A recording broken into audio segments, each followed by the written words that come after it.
Hello friends, नमस्ते, सेवा। स्वागत छ तपाईहरुलाई मेरो च्यानल विकास विथ फन्समा। आशा छ तपाईहरु पनि सन्चै हुनुहुन्छ, म पनि सन्चै छु। फेरि म अर्को भिडियो लिएर तपाईहरु माझ उपस्थित भइसकेको छु। आजको हाम्रो यात्रा रहेको छ, ट्राभल भ्लग रहेको छ। हामी बेलबारी टु राजारानी मन्दिर जाँदैछौँ, जस हामी फ्यामिली नै जाँदैछौँ।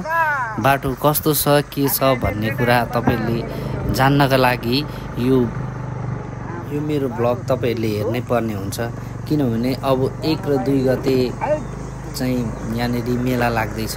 त्यो मेलामा धेरै साथीहरुले राजारानी आउनको लागि प्लान बनाइराख्नु भएको छ होला।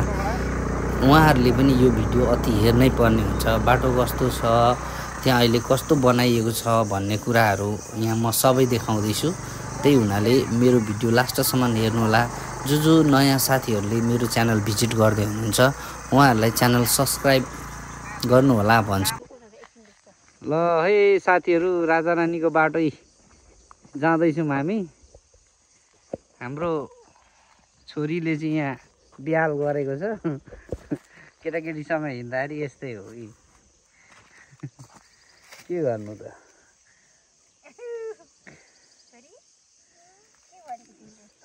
के आयो छोरी, यस्तो हो त नि बाटोमा हिँड्दाखेरि मामु बाबालाई यस्तो डाइपर त्यहाँ राख्दा।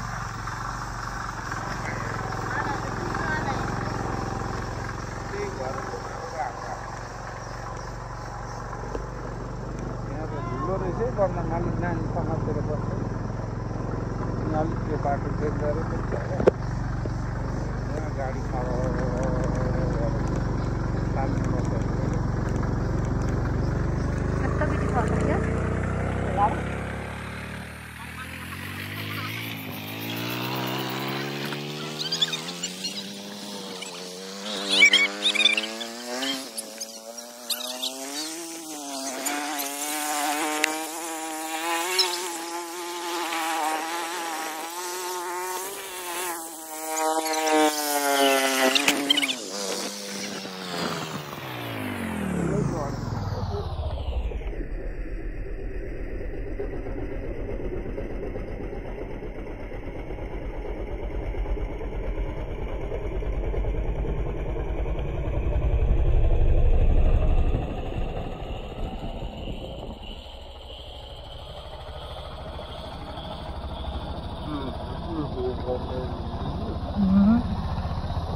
कस्तो मजा आइरहेको छ भाइ। अगाडि चाहिँ गाडीहरू गयो भने नि अन्त सक्यो, 1 घन्टा नजाँदा हुन्थ्यो।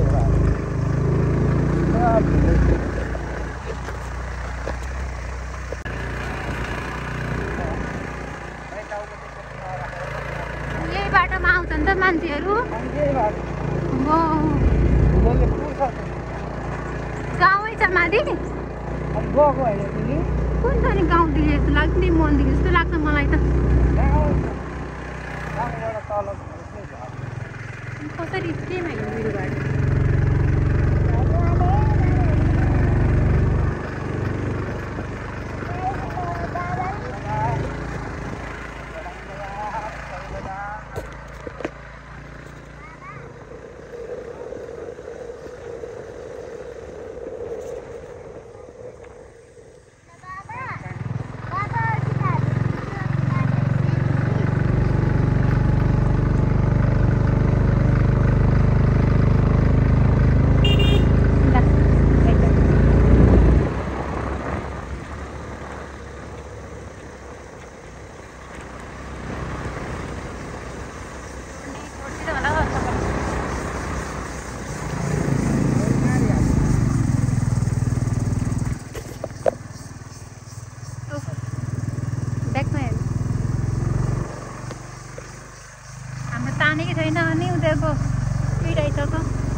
Kain naktun? Opo, man.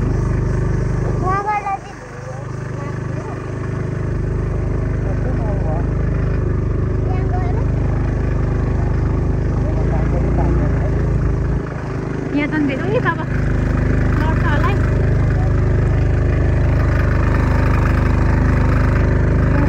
एउटा उयो फुलिने भुकुलो छ भुइँमा।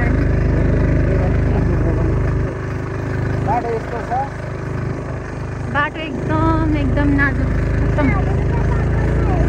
यतिखेर धुलो आउँछ, यतिखेर त पुरा हिलो हुन्छ होला नि। मेला कुन महिना लाग्ने हो मेला?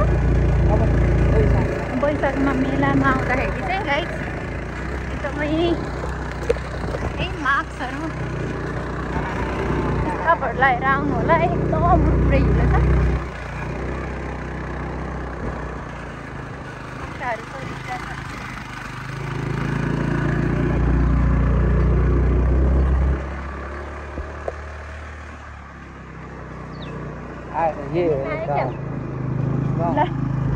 कहाँबाट पैसा भेटियो यसले? बाबा 1000 बोकिरहेको थियो। अरू कति त्यो झारी कि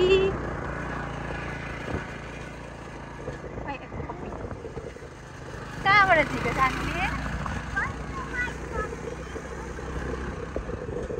अन्तर्धार्मिक शान्ति पार्क जाने बाटो। गाउँमै रहेछ नि यता त। सक्यो क्याबको बाटो।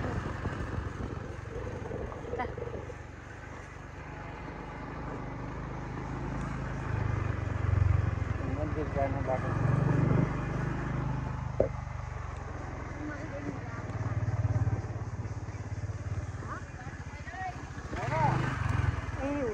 अनि कुन बाटो जानुपर्ने मन्दिर? बाटो बनिरहेको हिँड्दैन होला।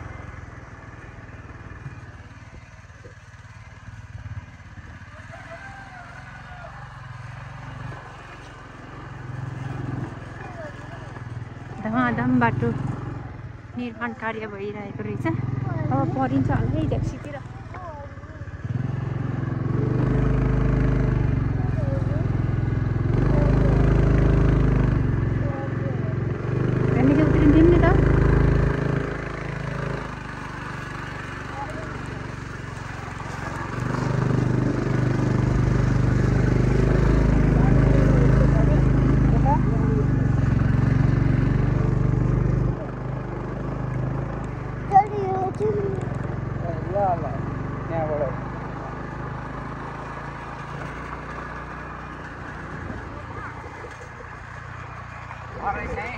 घर जाँदा चाहिँ क्या घर जाँदा अब त कहाँ त्यहाँ गएर त्यो बाटो त उता गाउँतिर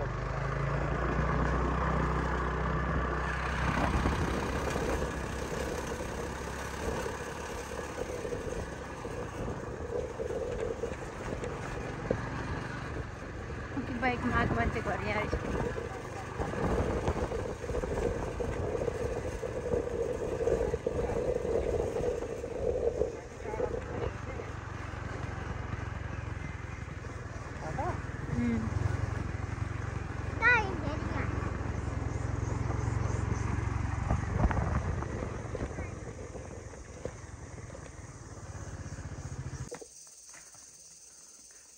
कौन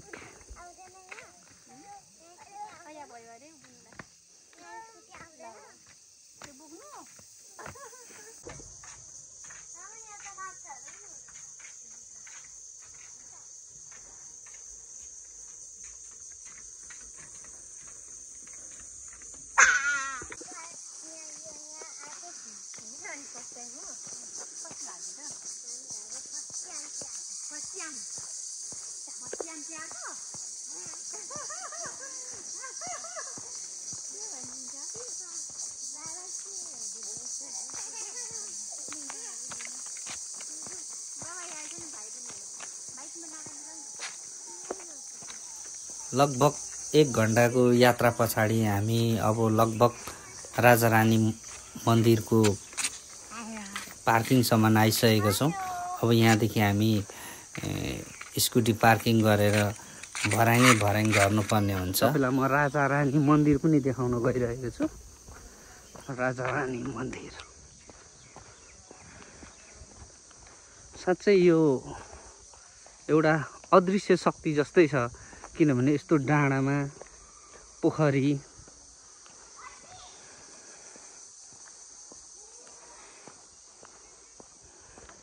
त्यो अदृश्य शक्ति नै जस्तो लाग्छ मलाई चाहिँ जहाँसम्म। यस्तो डाँडामाथि दुईटा पोखरी,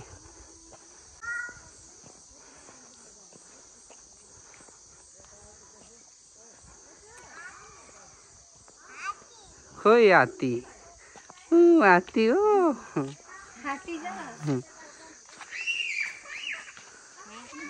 राजा रानी मन्दिर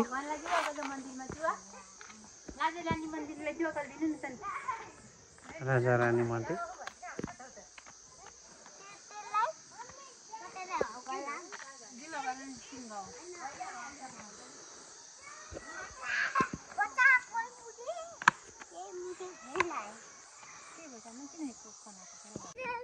हेलो साथीहरू, राजा रानी घुमफिर गर्दैछु।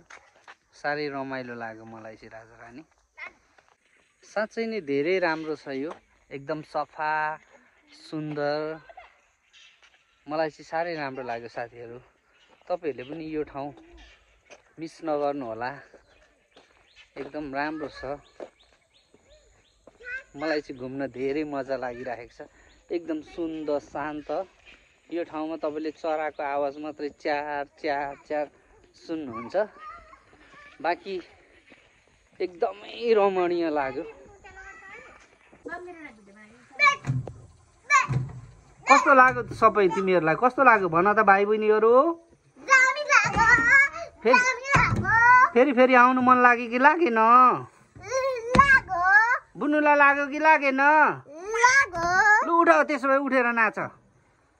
ल ढकचक ढकचक ढकचक ढकचक ढकचक ढकचक ढकचक ढकचक ढकचक ढकचक ढकचक ढकचक ढकचक ढकचक। दुर्गेशको गीत, ल दुर्गेशको गीत। बिजुली बालेर हट भएर पट भएर। यो ठाउँ सुनाखरीको लागि पनि फेमस ठाउँ हो। हामी बोटैभरि सुनाखरीहरू देख्न सक्छौँ साथीहरू। हेर्नु है, साँच्चै मैले भनेको मात्र होइन, निकै रमणीय स्थल हो यो। यहाँ तपाईँहरू पूर्वमा हुनुहुन्छ भने एकपटक जसरी भए पनि आउनु होला। एकदम शान्त वातावरण, आनन्द, धेरै रमाइलो हुनेछ।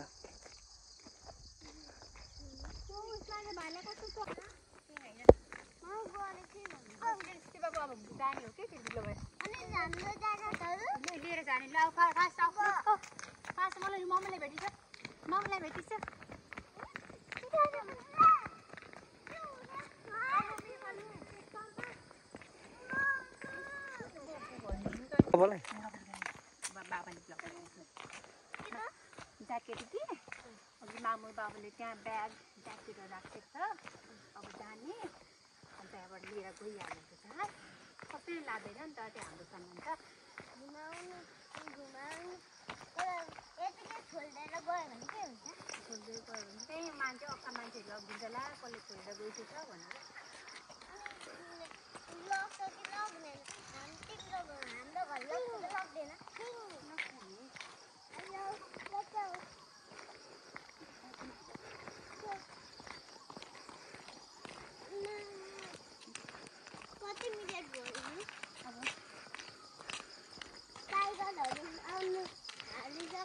आउँदैन होला अहिले त, आउँदैन यस्तोमा हात्तीहरू हुँदैन। किनभने यहाँनिर यस्तो पाहाड छ कि हात्ती त चढ्नै सक्दैन यस्तोमा। हो त्यो चिप्लेर डङ्गी लडिहाल्छ नि।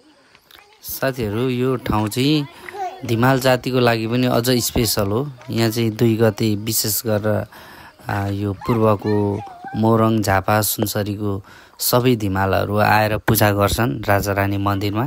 त्यही भएर यो धिमाल जातिको लागि एक किसिमको ऐतिहासिक ठाउँ हो उनीहरूको लागि। यो ठाउँलाई उनीहरूले निकै आस्थाको रूपमा हेर्छन्। त्यही भएर वैशाख 2 गते यो सम्पूर्ण झापा, मोरङ, सुनसरी जति पनि धिमाल जातिहरू हुनुहुन्छ उहाँहरू फुर्सद मिलेसम्म अथवा समयले साथ दिएसम्म एकपटक यहाँ आउनुहुन्छ। त्यही हुनाले धिमाल जातिको अझ विशेष ठाउँ हो यो चाहिँ।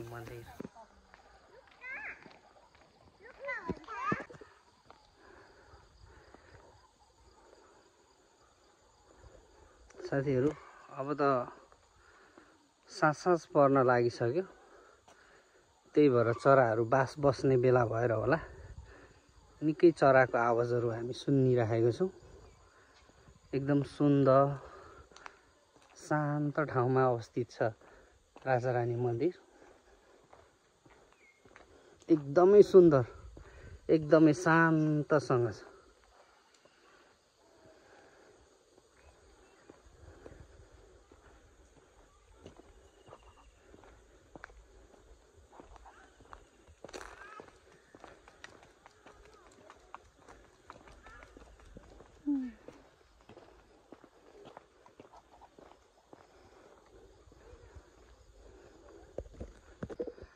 ल साथीहरू अब रात पनि पर्न आँटिसक्यो, साँझ भइसक्यो। हामी चाहिँ राजारानी मन्दिरबाट घर प्रस्थान गर्दैछौँ। लु त हेरौँ भाइको पावर। हामी चाहिँ अब घरतिर लाग्न आँट्यौँ। अब राजारानी मन्दिरलाई बिदाई गर्दै अब हामी घरतिर